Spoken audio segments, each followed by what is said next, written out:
നാടിന് മുഴുവൻ നടക്കിയ ചൂരൽമല മുണ്ടക്കൈ ദുരന്തം കഴിഞ്ഞ് 2 വർഷം പൂർത്തിയാകാൻ പോകുന്നതിനിടയിലാണ് ഇന്ന് രാവിലെ 11:15 അടുപ്പിച്ച് മറ്റൊരു ദുരന്തത്തിന് വയനാട് സാക്ഷ്യം വഹിക്കേണ്ട സാഹചര്യമുണ്ടായത്. അങ്ങേയറ്റം വേദനാജനകമായ കാര്യമാണ്.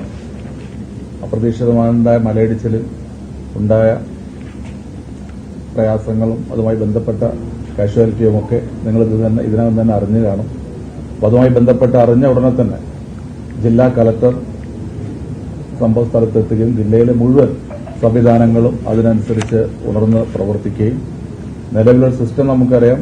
ഇത്തവണ മഴയ്ക്ക് മുമ്പായിട്ട് തന്നെ എല്ലാവിധ മുന്നൊരുക്കങ്ങളും തിരുവനന്തപുരത്ത് സംസ്ഥാന മുഖ്യമന്ത്രിയുടെ നേതൃത്വത്തിൽ തന്നെ ഡിസാസ്റ്റർ മാനേജ്മെന്റ് മീറ്റിംഗ് കൂടി ഏറ്റവും പ്രധാനമായി അത് ചർച്ച ചെയ്ത് വയനാട്ടിലെ കാര്യങ്ങളാണ്. അതുമായി ബന്ധപ്പെട്ട് എല്ലാ മുന്നൊരുക്കങ്ങളും നമ്മളിവിടെ നടത്തിയിരുന്നു. NDRF ഉൾപ്പെടെയുള്ള SDRF ഉൾപ്പെടെയുള്ള എല്ലാ ടീമും നമുക്കിവിടെ ഉണ്ടായിരുന്നു. എന്തെങ്കിലും അത്യാവശ്യം സംഭവിച്ചു കഴിഞ്ഞാൽ അഡ്രസ് ചെയ്യാൻ വേണ്ടിയുള്ള എല്ലാ തയ്യാറെടുപ്പും നേരത്തെ നടത്തിയതാണ്. ഇന്ന് ഇത് സംഭവിച്ചു കഴിഞ്ഞ ഉടനെ തന്നെ എല്ലാവരും എത്രയും പെട്ടെന്ന് തന്നെ അവിടെ എത്താൻ കഴിഞ്ഞിട്ടുണ്ട്. മഴയും അതുപോലെ ട്രാഫിക്കിന്റെ ചില പ്രശ്നങ്ങൾ ഉള്ളതുകൊണ്ട് അല്പം പ്രയാസം അനുഭവിച്ചെങ്കിലും എല്ലാവരും ജില്ലയിലെ കളക്ടർ ഉൾപ്പെടെയുള്ള SP ഉൾപ്പെടെ DIG ഉൾപ്പെടെ എല്ലാവരും അവിടെ എത്തിച്ചേർന്നു. ഞങ്ങളൊക്കെ ഞാനും കൃഷി വകുപ്പ് മന്ത്രി സിദ്ദീഖും തിരുവനന്തപുരത്തായിരുന്നു.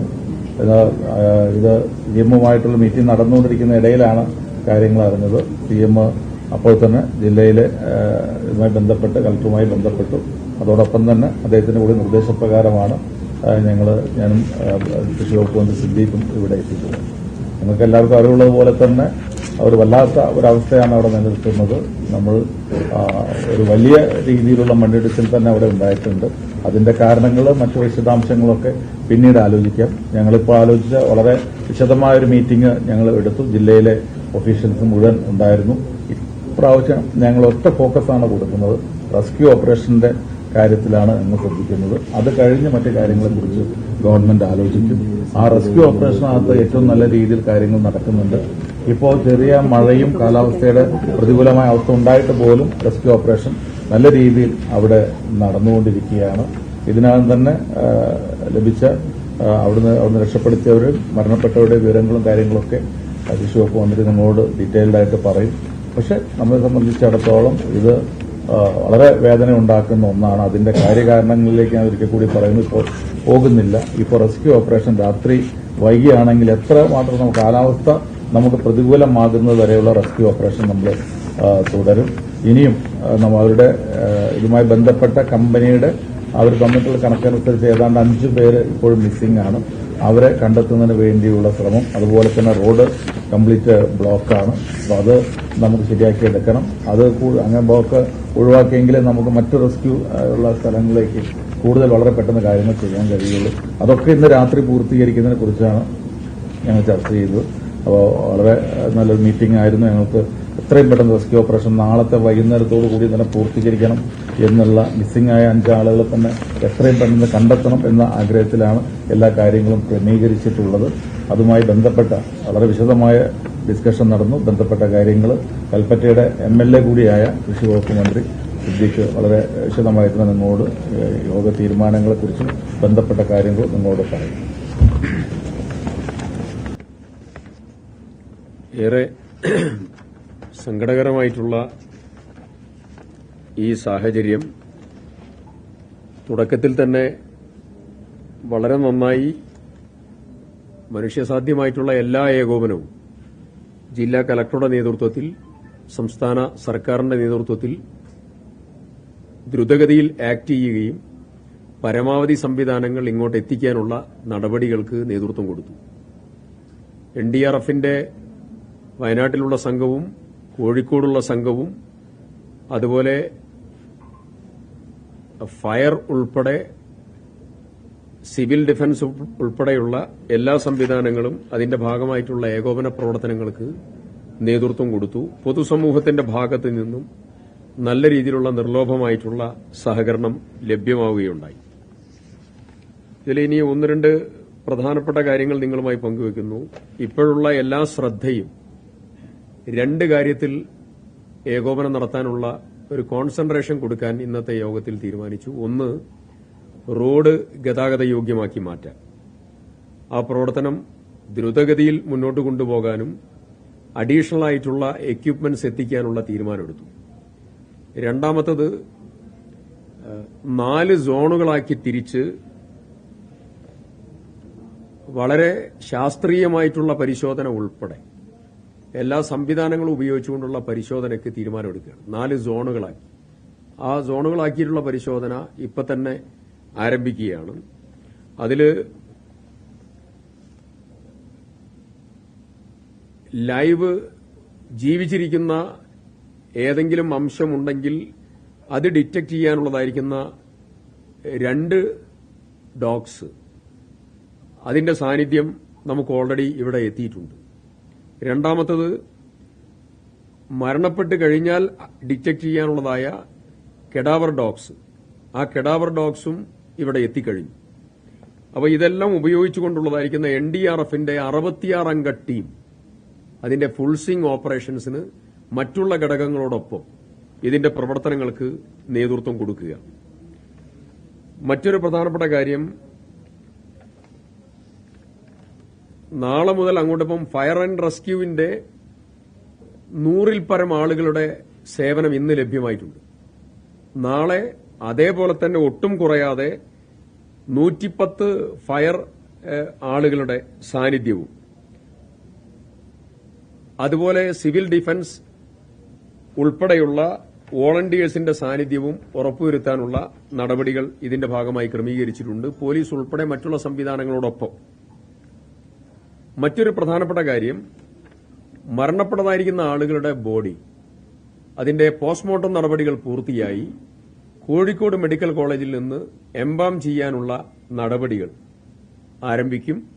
അതിനുശേഷം എയർ ലിഫ്റ്റ് ചെയ്ത് അത് അവരുടെ വീടുകളിൽ എത്തിക്കാനുള്ള നടപടികൾക്ക് നേതൃത്വം കൊടുക്കുകയാണ്. അതിൽ സർക്കാർ ഏകോപനം വഹിക്കും.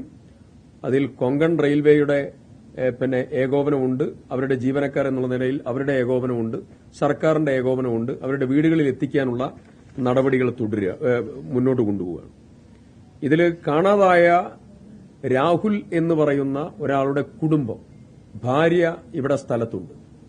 അപ്പോൾ അവരെ ടേക്ക് കെയർ ചെയ്യാനുള്ള നടപടികൾ സ്വീകരിക്കണം എന്നുള്ള പ്രത്യേകമായി കരുതൽ കൊടുക്കണം എന്നുള്ളത് പ്രത്യേകം പറഞ്ഞിട്ടുണ്ട്. നാട്ടിൽ നിന്ന് വരുന്ന കുടുംബങ്ങളെയും ഇവിടെയുള്ള കുടുംബാംഗങ്ങളെയും ബോഡിയുടെ കൂടെ അവരെ കൊണ്ടുപോകാനുള്ള നടപടിയും അതിന്റെ ഭാഗമായി ക്രമീകരിക്കാനുള്ള നടപടികൾ സ്വീകരിച്ചിട്ടുണ്ട്. ഈ മരിച്ചതായിരിക്കുന്ന 3 പേർ ജാർഖണ്ഡ്, മധ്യപ്രദേശ്, ബീഹാർ സ്വദേശികളായിട്ടുള്ള ആളുകളാണ്. ആ 3ഇടത്തേക്കും ഡെഡ് ബോഡി എത്തിക്കാനുള്ള നടപടികൾ പുരോഗമിക്കുന്നു. പരിക്കേറ്റവരിൽ നിങ്ങൾക്കറിയുന്നതുപോലെ 5 പേര് മിസ്സിംഗ് ആണ്. 3 പേർ ചികിത്സ തേടി ഇവിടെ നിന്ന് വിംസ് മെഡിക്കൽ കോളേജ് ആശുപത്രിയിൽ നിന്ന് വീട്ടിലേക്ക് തിരിച്ചുപോയിട്ടുണ്ട്. 2 പേർ ICUവിലാണ്. ICUവിൽ ദിലീപ് എന്ന് പറയുന്ന പേഷ്യൻസ് കുറച്ച് ക്രിറ്റിക്കലാണ്. 5 പേർ വിംസ് ആശുപത്രിയിൽ ഇപ്പോഴും ട്രീറ്റ്മെന്റുമായി മുന്നോട്ട് പോകുന്നുണ്ട്. ക്യാമ്പ് പ്രവർത്തിക്കുന്നു. 23 കുടുംബങ്ങളിൽ ആയിട്ടുള്ള 76 പേരടങ്ങുന്ന ക്യാമ്പ് മുന്നോട്ട് പോകുന്നുണ്ട്. ആ ക്യാമ്പിൽ എല്ലാ സൌകര്യങ്ങളും ഏർപ്പാടാക്കാനുള്ള നടപടികൾ പൂർത്തീകരിച്ചിട്ടുണ്ട്. അതിൽ കുട്ടികളുണ്ടെങ്കിൽ ആ കുട്ടികൾക്ക് ചിൽഡ്രൻ പ്ലേ ഏരിയ ഉൾപ്പെടെ ക്രമീകരിക്കാനുള്ള നിർദ്ദേശം നൽകി കഴിഞ്ഞിട്ടുണ്ട്.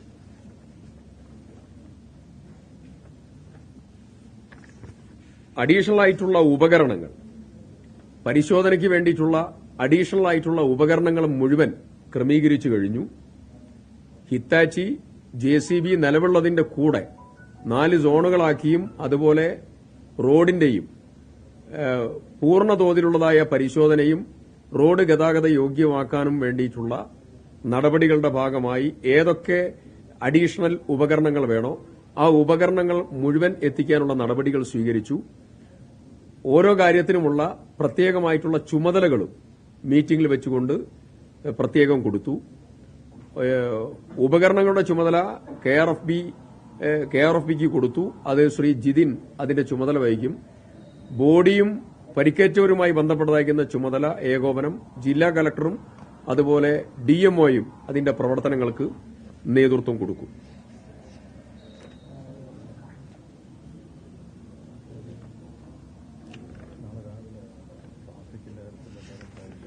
നാളെ ഇന്ന് പോലീസ് തന്നിട്ടുള്ള മറ്റുള്ള ആളുകൾ തന്നിട്ടുള്ള പ്രധാനപ്പെട്ട ആളുകൾ തന്നിട്ടുള്ള ഒരു വിവരത്തിന്റെ അടിസ്ഥാനത്തിൽ നാളെ പൂർണ്ണതോതിലുള്ള പരിശോധന നടത്തുന്നതിന് വേണ്ടി അവിടേക്ക് പ്രവേശനം റെസ്ട്രിക്റ്റ് ചെയ്യാനുള്ള നടപടി സ്വീകരിക്കുകയാണ്. വാഹനങ്ങളും വ്യക്തികളെയും ആ സംഭവ സ്ഥലത്തേക്ക് നാളെ പരിശോധന പൂർത്തിയാവുന്നതുവരെ സുഗമമായി അവരുടെ പ്രവർത്തനം ഏകോപിതമായി മുന്നോട്ട് കൊണ്ടുപോകാൻ നാളെ നിയന്ത്രണമുണ്ടാകും. നാളെ തന്നെ ഈ കാണാതായവരെ കണ്ടെത്താനുള്ള എല്ലാ പരിശ്രമങ്ങളും തുടരുകയാണ്. നാളെ തന്നെ അത് പൂർത്തിയാക്കാൻ പറ്റും എന്നാണ് പൂർണ്ണമായിട്ടുള്ള പ്രതീക്ഷ.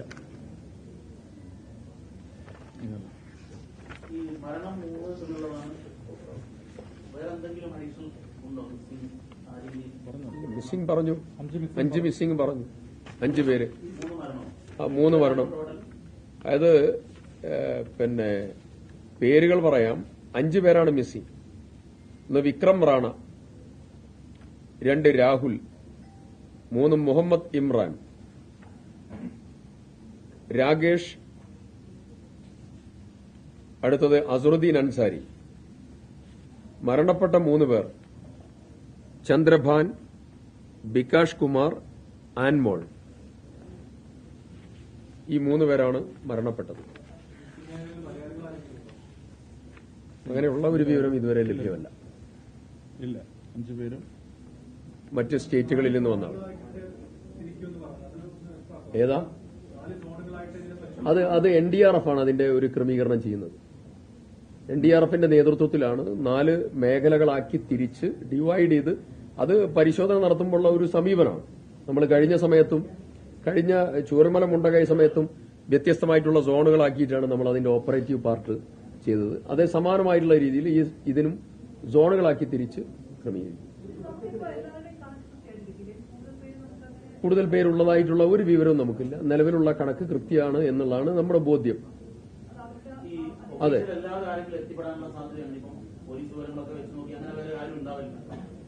നമുക്ക് കിട്ടിയിരിക്കുന്ന ഞങ്ങളെല്ലാം ഇന്ന് ഡിസ്കസ് ചെയ്തു. അവിടെ വഴിയാത്രക്കാർ, പോയിരുന്ന ആളുകൾ, മറ്റുള്ള അവിടെ നിർത്തിയിട്ടുള്ള വാഹനങ്ങളിൽ ആരെങ്കിലും ഉണ്ടായിരുന്നോ എല്ലാം ഡിസ്കസ് ചെയ്തു. ആ ഡിസ്കഷന്റെയൊക്കെ ഒരു അനുമാനമാണ് നമ്മുടെ മുമ്പിലുള്ളത്. മരിച്ചവരുടെ 3 പേരുടെ ചന്ദ്രഭാൻ മധ്യപ്രദേശാണ്, ബികാഷ് കുമാർ അദ്ദേഹം ബീഹാറാണ്, അൻമോൾ അദ്ദേഹം ജാർഖണ്ഡാണ്. അൻമോൾ ANMOL. ഏതാ? ആ ചികിത്സയിൽ കഴിയുന്നതിന് മലയാളിയുണ്ട്. ഒരു എഞ്ചിനീയർ ഉണ്ട്. നമ്മൾ എറണാകുളത്ത് നിന്നുള്ള ഒരു എഞ്ചിനീയർ ഉണ്ട്.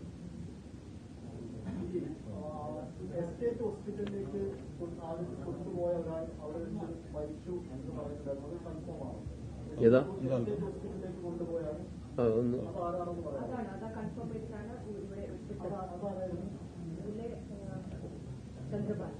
ചന്ദ്രബാബു.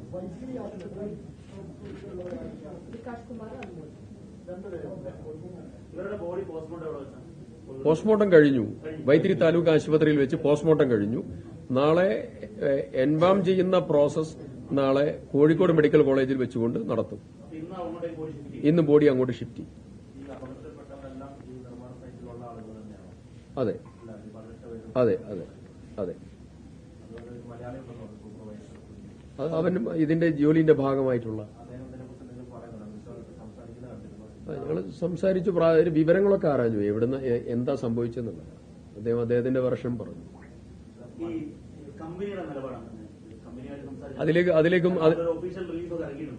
അതിലേക്കൊന്നും ഞങ്ങൾ ഇന്ന് പോയിട്ടില്ല. ഇന്ന് പരിശോധനയും, നേരത്തെ റവന്യൂ മന്ത്രി വളരെ കൃത്യമായിട്ട് പറഞ്ഞു, ഇന്ന് പരിശോധനയും ചികിത്സയും ബോഡി എത്തിക്കാനുള്ള കാര്യങ്ങളും അത്തരം കാര്യങ്ങളും അതിലേക്കുള്ള അനുബന്ധ കാര്യങ്ങളുമാണ് ഇന്നത്തെ പ്രധാനപ്പെട്ട ചർച്ച നടന്നിട്ടുള്ളത്. ബാക്കി നാളെ മുഖ്യമന്ത്രി വരുന്നുണ്ട്. മുഖ്യമന്ത്രി വന്നതിന് ശേഷം ബാക്കിയുള്ള കാര്യങ്ങൾ ചർച്ച ചെയ്യും എന്നാണ് റവന്യൂ മന്ത്രി പറഞ്ഞത്.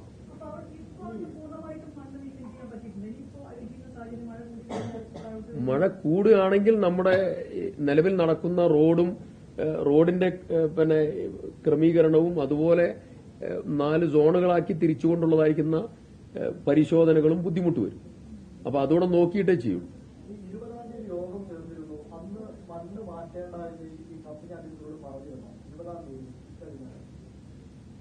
മീറ്റിംഗ് ചേരുകയും അതിന്റെ കമ്മ്യൂണിക്കേഷൻസ് ഒക്കെ കൊടുത്തിട്ടുണ്ട്. അതുമായിട്ട് ബന്ധപ്പെട്ടതായിരിക്കുന്ന കാര്യങ്ങളെല്ലാം നാളെ മുഴുവൻ കാര്യങ്ങളും നിങ്ങളുമായിട്ട് വിശദീകരിക്കുക. ഇന്നിപ്പോ